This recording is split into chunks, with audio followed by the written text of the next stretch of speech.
आवळ्याचा मुरब्बा तुम्ही एकदा बनवलात ना, 100% गॅरंटी घेऊन सांगते दरवर्षी तुम्ही हाच कराल. ना जास्त कडू ना जास्त गोड ना पाणी सुटण्याचं टेन्शन. फक्त 10 मिनिटाची ट्रिक्स लावा आणि तुमचा मुरब्बा एकदम परफेक्ट चमचमीत तयार. व्हिटॅमिन सी ने तर भरपूर भरलेला असा हा आवळा तर हिवाळ्यामध्ये खास उपयुक्त रोग प्रतिकार शक्ती वाढवण्याचं भरपूर काम करत असतं आणि दुपटीने जेवणाची चव देखील वाढवतं. हा तोंडात टाकताच विरघळणारा अगदी मऊसूत. आज आपण खूप जास्त पौष्टिक गुळातील आवळ्याचा मुरब्बा कसा तयार करायचा आहे ते स्टेप बाय स्टेप आपण बघणार आहोत. कुठलीही पूर्व तयारी करायची अजिबात गरज नाही किंवा ऊन दाखवायचं टेन्शन नाही. तासन तास गॅस पुढे उभा राहायचं तर ते तर बिलकुल सुद्धा नाही. अगदी काही मिनिटातच आपण 1 किलोचा गुळातील आवळ्याचा मुरब्बा आपण कसा तयार करायचा आहे या रेसिपी मध्ये आपण बघणार आहोत. रेसिपी नेहमीपेक्षा भरपूर टिप्स सह तुमच्या सोबत मी शेअर केलेले आहे, म्हणूनच ती अगदी शेवटपर्यंत नक्की बघा. चला तर मग बघूया. तर इथे आपण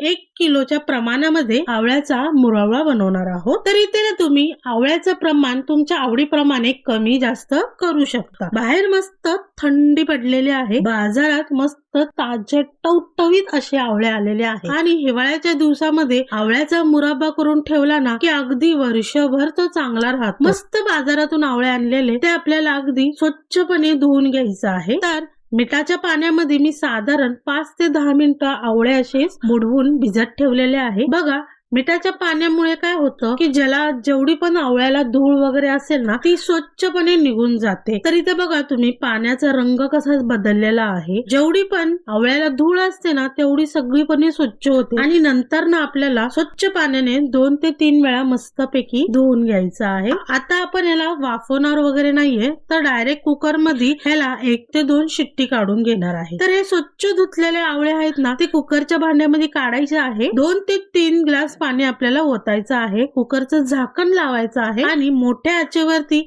एक चांगली शिट्टी काढून घ्यायची आहे. मोठ्या आचेवरती एक शिट्टी काढून झाली ना की गॅस आपल्याला बारीक करायचा आहे आणि बारीक गॅसवरती पुन्हा एक शिट्टी काढून घ्यायची आहे. सुरुवातीला मोठ्या गॅसवरती आणि नंतर बारीक गॅसवरती अशी आपल्याला 2 शिट्टी काढून घ्यायची आहे आणि 2 शिट्टी झाल्याच्या नंतर आपल्याला इथे गॅस बंद करून घ्यायचा. कुकर चांगला थंड झाल्याच्या नंतरच मग झाकण उघडायचं आहे. बघा कुकर आपला चांगला थंड झालेला आहे. झाकण उघडूया. तर पहिल्यांदा आवळा की नाही थोडासा गडद हिरव्या रंगाचा होता. मग असा आपण कुकर मध्ये शिजवला की नाही मग त्याचा रंग आहे ना हलकासा पिवळा झालेला आहे. तर बघा इथे मस्त आपला आवळा शिजलेला आहे. आवळा थोडासा चिरल्यासारखा पण दिसत आहे. अशा पद्धतीने केला ना की आवळा मस्त वर्षभर टिकून राहतो. आता या आवळ्याला आपल्याला एका चाळणीमध्ये काढून घ्यायचं आहे जेणेकरून त्याच्यातली जेवढं पण एक्स्ट्रा पाणी असेल ना ते संपूर्ण निघून जाईल. मग 10 मिनिट आपल्याला चाळणीवर ठेवल्याच्या नंतर ना त्याला एका सुक्या कपड्याने आपल्याला पुसून घ्यायचं आहे. तर एक कॉटनचा कपडा घ्यायचा किंवा पंख्याखाली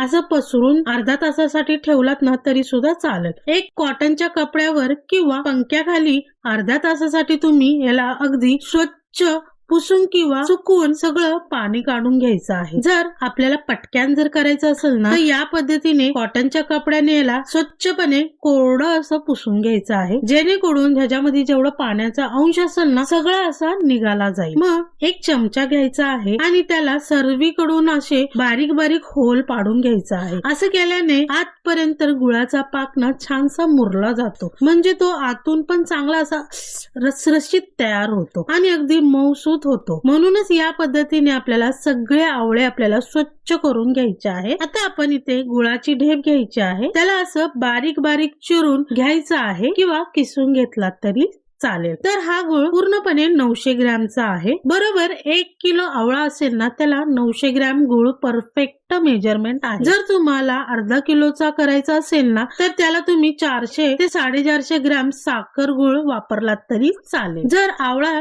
जास्त असेल त्याप्रमाणे इथे गुळ साखराचं प्रमाण दुपटीने करून घ्या. तर गॅसवरती एक मोठी कढई ठेवायची आहे आणि गॅस मोठाच ठेवायचा आहे. तर मोठ्या गॅसवरती आपल्याला हा गुळ आहे ना संपूर्णपणे वितळून घ्यायचा आहे. तर साधारण 5 ते 10 मिनिटं लागतील आपल्याला मोठ्या गॅसवरती. अगदी तळापासून त्याला ढवळत राहायचं आहे. गुळ हलकासा पातळ झाला ना मग त्याच्यामध्ये जे आपण आवळा काढले होते ना ते संपूर्ण आवळे आपल्याला त्याच्यामध्ये टाकून एकसारखं ढवळून घ्यायचं आहे की सगळे जिन्नस ना एकजीव आवळ्याला लागले जातील. आणि नंतरच ना थोडीशी आवळ्याला ना चकाकी म्हणजे की शाईन येण्यासाठी ना इथे आपण पाव कप ना साखर घालणार आहे. ते पण आपल्याला छानसं मिक्स करून घ्यायचं आहे. साखर गुळ चांगली एकजीव करून घ्यायचं आहे. तर इथे साखर गुळ पण सेम तुमच्या आवडीप्रमाणे कमी जास्त करू शकता. बघा हळूहळू आपला गुळ सगळा वितळत आहे. 5 ते 6 मिनिटं झालेली आहेत. तर बघा आपला इथं गुळ हळूहळू करून वितळू लागलेला आहे. तुम्ही बघत राहा. हा जसा आपला हळूहळू शिजत जाणार ना तसं तसं त्याला गुलाबजाम सारखं दिसू लागेल. साधारण 10 मिनिटं झालेले आहेत आपला संपूर्ण गुळ वितळायला. आता ह्याला आपण झाकण ठेवायचं आहे बरोबर अर्ध्या तासासाठी. मंद आचेवरती आपल्याला ह्याला छानसं शिजायला ठेवायचं आहे. जरी आपण ह्याच्यावर झाकण ठेवतो ना पण मध्ये मध्ये 1 ते 2 मिनिटं आपल्याला झाकण उघडून ह्याला चांगलं एकजीव करून घ्यायचं आहे आणि पुन्हा झाकण ठेवायचं. लक्षात ठेवायचं आहे झाकण ठेवताना तो संपूर्ण लागला नाही पाहिजे. असा अर्धवटच लावायचा. नाही तर ते काय होईल की गुळ असं फसफसून वरती येईल आणि सगळं आपलं उतून जाण्याची शक्यता आहे. मध्य आचेवरतीच आपल्याला 15 मिनिटं झाकण ठेवायचं आहे